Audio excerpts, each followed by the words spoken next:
Donald Trump not to turn the people's anger against minorities. The senator from Vermont is joining us now live for his first TV interview since the election. Senator, thanks so much for joining us. My pleasure. So a key reason why Donald Trump won was his anti-trade message that appealed to a lot of voters in states like Wisconsin, Pennsylvania, Michigan, very similar to your own message that you used throughout your campaign against Hillary Clinton for the Democratic nomination. If you had been his competitor, and that's a big if you had been his competitor, Senator, do you think you could have beaten him? I don't think it makes a whole lot of sense to do Monday morning quarterbacking right now. The election is over.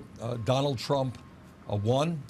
Between you and me, Wolf, I would have loved to have had the opportunity to run against them, but that did not end up being the case. Right now, where we are is where we are. I intend to work with President Trump on those issues where he will, in fact, work for the middle class and working families of this country. I will vigorously oppose him if he appeals to racism or sexism or some of the other discriminatory measures that he brought up during his campaign.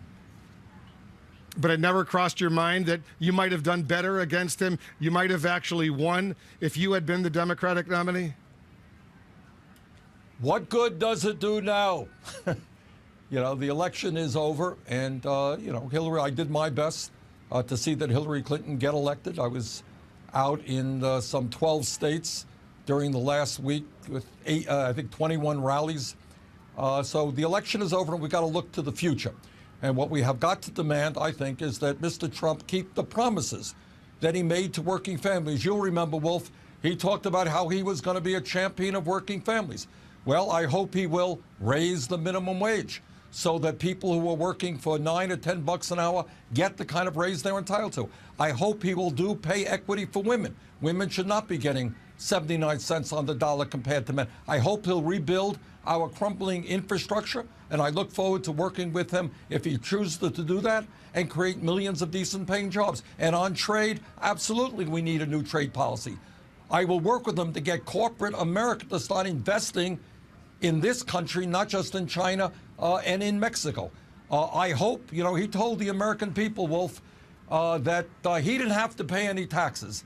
He is a multi-billionaire. He doesn't have to pay a nickel in federal taxes because he knows how corrupt the tax system is. Well, if he knows how corrupt that system is, I hope very much that he'll work with progressives to create a tax system which, in fact, asks billionaires and multinational corporations to stop paying their fair share of taxes.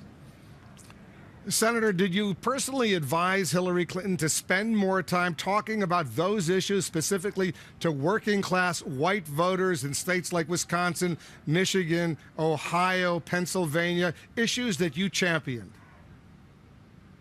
Well, I think it's no secret that our campaign had an impact, a significant impact on the Democratic platform. No secret that Secretary Clinton supported the Democratic platform, which I think is a document that, if adopted, will transform this country. So I think, yes, Secretary Clinton, I think, understood the need to talk about raising the minimum wage to a living wage, to make sure that public colleges and universities in this country are tuition-free, at least for the middle class, to make sure that we do not pass the Trans-Pacific Partnership. So I think, you know, in that sense, I think Secretary Clinton did listen to what not just I had to say, but many other progressives. Have you spoken with her since Tuesday night? I have not. I owe her a call, and I will make that call, but I have not. But I think really now what we have got, so go ahead. I'm sorry, Wolf. No. Finish your thought, please. You know, what we have got to be doing now is focusing on the realities of where we are. Donald Trump won the election. He didn't get a majority of the popular vote, but he did win the electoral vote. He will become the next president. And our job is twofold. Our job is to make sure that the anger that so many people in this country feel, because they are, in fact, working longer hours for low wages. They're worried about their kids. If they're in rural America, they're seeing their downtown stores boarded up. Their kids are leaving town because there are no jobs in that community. Inner cities, youth unemployment, astronomically high. People are angry. They have a right to be angry. But we have got to channel that anger against the people who caused the decline of the middle class and so many people living in poverty, not take it out on our neighbors who may happen to be Muslim or Latino or women. That is demagoguery, and I will do everything that I can to oppose that. Let's deal with the real issues, that the rich are getting richer, that we are moving toward an oligarchic form of society where a handful of billionaires control the economy as a result of Citizens United, control to a significant degree our political system, and, may I say, control our media. So there's a lot of work to be done, but let's not take out our frustration against the poor or minorities. Senator, I'm curious, what was your reaction Tuesday night as you watched the results come in and she started losing in Florida, North Carolina, Virginia? You were watching, I'm sure you were watching TV. Were you surprised? Watching CNN, as a matter of fact, Wolf.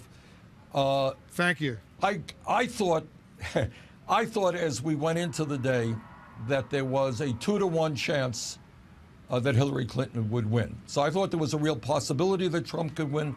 I thought that the likelihood was that Hillary Clinton would win. And I was sad for two reasons. Obviously, I worry very much about some of the very discriminatory and inflammatory things that Trump said during the campaign. This is America, and we are not going to throw out 11 million people in this country who are undocumented. We're not going to turn against one of the largest religions in the world, people who are Muslim. I do not want to see Muslim kids, and we're hearing about this already, who feel intimidated in the country and frightened in living in the country where they grew up. That is not America. We do not want to continue the attacks against women that were so prominent in Trump's campaign. But I hope that on those areas where Trump talked about the needs, where he was right, the middle class, working class of this country is hurting. Let's work together to improve lives for millions of people who are now living in despair and who have the right to do a lot better than they are today. And I'm sure you're happy, like you, he opposes the TPP, the Trans-Pacific Partnership, and that apparently is not going to go anywhere under a President Trump. And Senator, you made a big issue out of that as well. You also tweeted a stark warning, though, to Trump today, and I'll put it up on the screen. You tweeted, if Donald Trump takes people's anger and turns it against Muslims, Hispanics, African Americans, and women, we will be his worst nightmare. So tell us what you mean by that. If a President Trump were to enact, for example, a ban on Muslims, a temporary ban, or mass deportations, what will you do about it? You're in the minority in the U.S. Senate. The overwhelming majority of the American people, including people who voted for Trump, do not agree with those types of policies. And our job is to bring the people together, to organize, to put pressure on the administration and on the Congress not to go through with those policies which are so un-American. Here is the simple truth.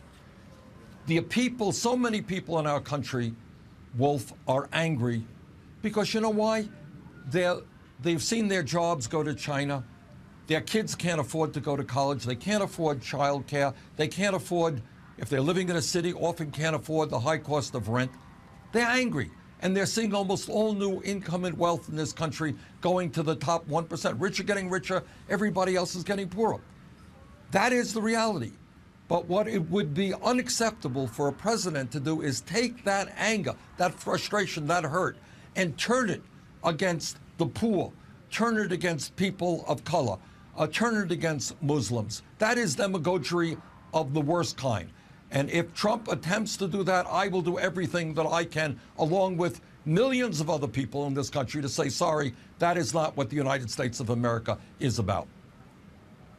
So what's your advice, because you disagree with Donald Trump on a lot of these kinds of issues, what's your specific advice, Senator, to Democrats as they deal with Republicans in Congress?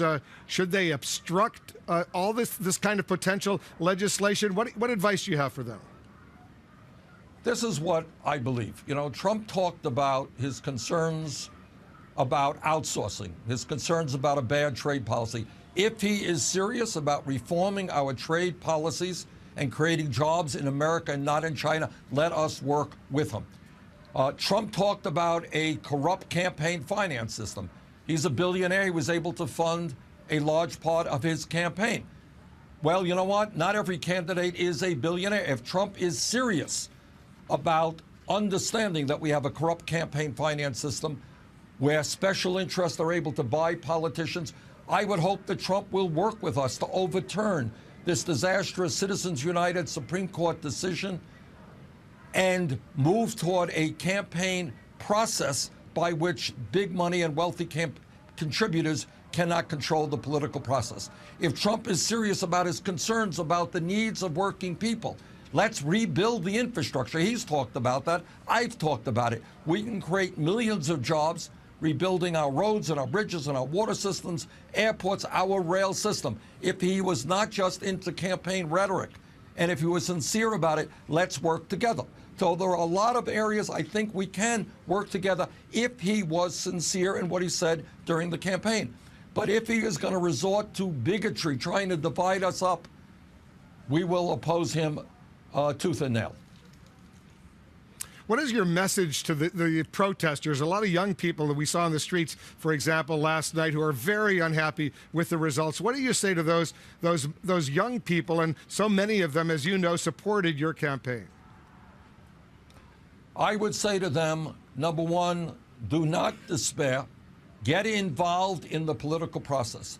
The views that we hold, that we should be a vibrant democracy and not move to an oligarchy, the views that we should have a non-discriminatory society, the views that we have got to tackle climate change and transform our energy system, that we need to make our public colleges and universities tuition-free. We have to deal with this grotesque level of income and wealth inequality. All of those issues are what a majority of the American people support. So I would urge those young people, get involved politically. Run for school board, run for state legislature. And by the way, a lot of people have done that. We've got some really good victories as part of an offshoot of what our campaign was about. And so I would say to the young people, get involved, help us oppose Trump when he is wrong, and let's work together to create the kind of nation that most of us know we can become. Interestingly, Senator, you have not ruled out the possibility of a 2020 run for the White House. Is that something you'd seriously consider? Wolf, the last thing in the world after this never-ending campaign, when we have not even sworn in the new president, is to talk about 2020. So let's not go there at all.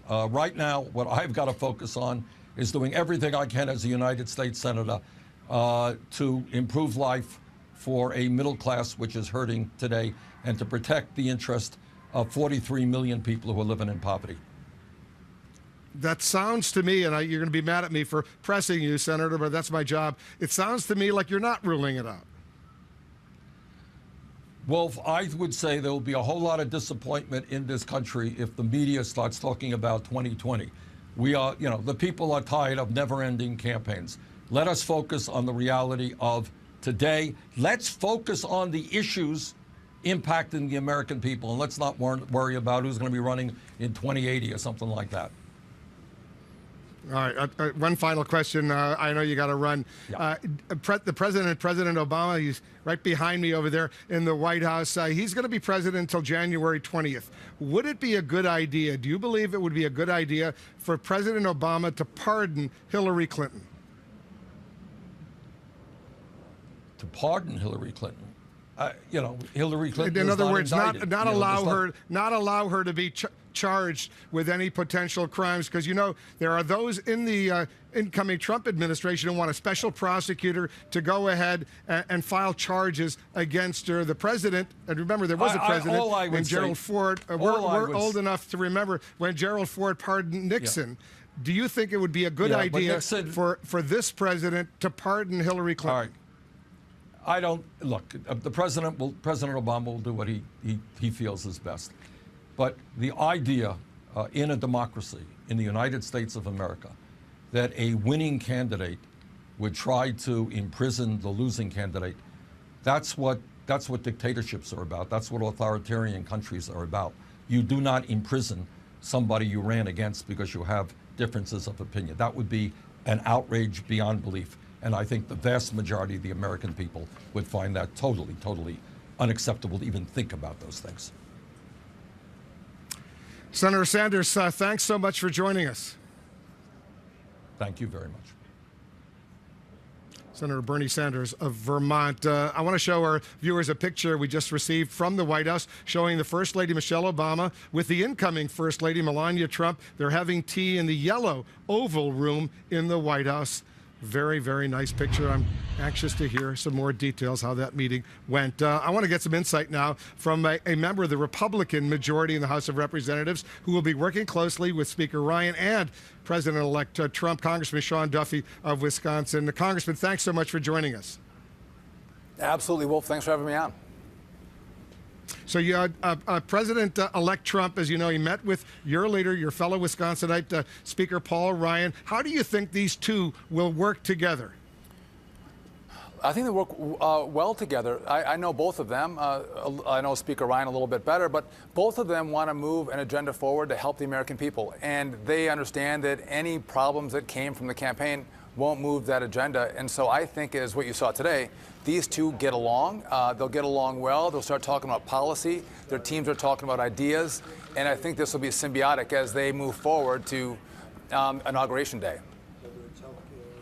What's the first big policy move you want President-elect Trump to take on, and he'll be president after January 20th? Once he takes office, what do you think the most important thing he should start working on?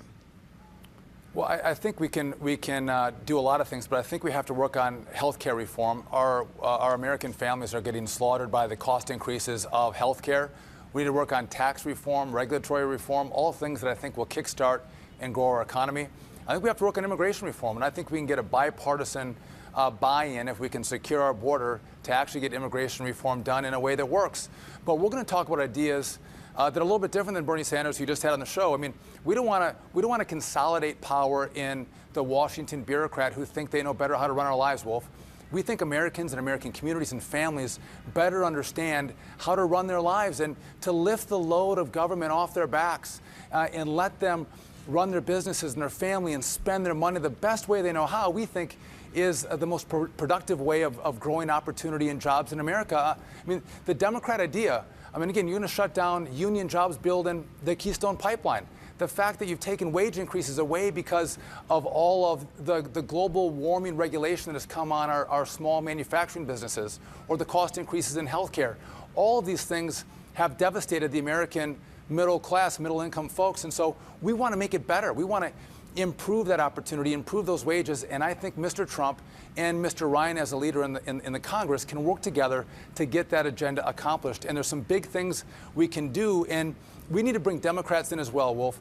We saw what happened when Barack Obama won and had ultimate power in 2008, and they didn't bring Republicans in. I think you get an electorate backlash if you're not inclusive of the minority party. And so when we do this, I hope that Democrats will reach our extended hand and say, let's work together to get these big things done that Mr. Trump talked about on the campaign trail. But we want to include your ideas, your vision, and your values in this legislation as well. And if we do that, I think America is going to be better for it. On the issue of health care, Obamacare, does Donald Trump have a plan in place beyond the words repeal and replace? And what would happen to the hundreds of thousands of people in your state in Wisconsin who now do have insurance thanks to Obamacare, especially those with pre-existing conditions? What happens to those folks? Well, those with pre-existing conditions in Wisconsin, Wolf, already, for the most part, had coverage. We had a high-risk pool. It worked really well. So we want to make sure those all across America who have pre-existing conditions can still get health care coverage. But you can't forget those people in my community as well who have been priced out of health care coverage. Their costs have gone up sometimes 100 to 200% over the course of the Obamacare implementation. And so what we have to do is make sure we have a system in place that can still take care of those low-income folks who need some help to get health care coverage. But we have to let markets work, competition work, and families start to make decisions for themselves. So we in the House have put forward a plan in our Better Way agenda. You can see it on the Speaker's website. And that's going to be the starting point. We got to get Mr. Trump's feedback on health care reform. I'm sure he's going to want to have his imprint on it. But I think we can work with him, and we have to bring Democrats in too then and say, okay, what are your priorities as well? What do you think we're missing? Because what I've heard from Democrats also is Obamacare, the Affordable Care Act, is not working for middle-income families. Like Bill Clinton said, the guy that's working 60 hours a week and can't afford health care coverage, we need to get their ideas and get a holistic reform approach to health care. And I think all sides can work on that and do it. Congressman, we're out of time, but I want to give you a shout out, a congratulatory note. You told me a few weeks ago, when few would have believed it, I looked at the transcript, you said, I think Wisconsin will go to Trump in the end. And guess what? You were right. So many others were wrong. Sean Duffy, thanks so much for joining us. Hey, Wolf, I told you Wisconsin was the pathway to 270, and it was. Thanks for having me on. You were right. All right, thanks so much. And to our viewers, please stay with us for much more breaking news, more information on